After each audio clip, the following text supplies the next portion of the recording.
C'est devenu le sésame pour toucher les aides promises par le gouvernement. Les saisonniers se battent pour obtenir un contrat d'embauche auprès de leur employeur dans les stations. Ils ont été sympas de nous embaucher, sachant que nous n'avons pas commencé à travailler. Ils ont été sympas à nous embaucher pour pas qu'on gaspille tous nos droits de chômage. J'ai des copains qui, eux, n'ont pas eu le droit à l'embauche, qui sont toujours sur leur droit de chômage, donc qui touchent la petite somme de 900 € promis aux saisonniers par le gouvernement. En effet, l'État a mis 420 millions d'euros à disposition des entreprises pour mettre les saisonniers en chômage partiel. Et pourtant, la CGT dénonce des abus de la part de certains employeurs. Ils ne joueraient pas le jeu de l'embauche. Sur des promesses d'embauche, normalement, elles étaient censées être respectées.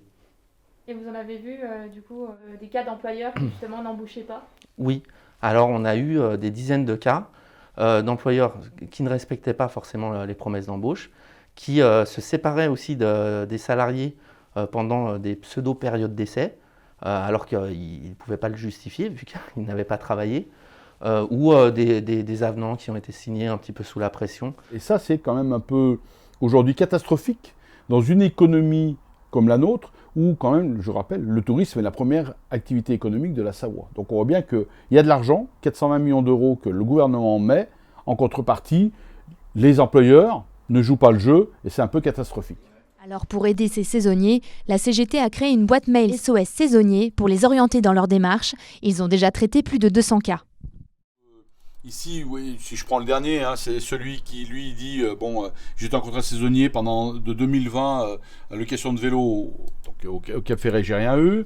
Lui il dit moi j'ai travaillé dans un magasin de location de ski, c'est un petit magasin, la gérante est retraitée, comment je fais pour avoir mes aides et je veux pas embêter la gérante. Donc on voit bien que aujourd'hui c'est le salarié qui lui est embêté et qui dit je veux pas embêter mon employeur, que ça doit être le contraire. On est en rapport avec les services du travail et quand on peut arranger des situations, ou faire respecter le droit, on est là pour ça, il ne faut pas hésiter à nous appeler. Souvent gênées d'imposer une démarche administrative à leur employeur, ces personnes se retrouvent dans une situation délicate et précaire, sans indemnisation, voire en fin de droit.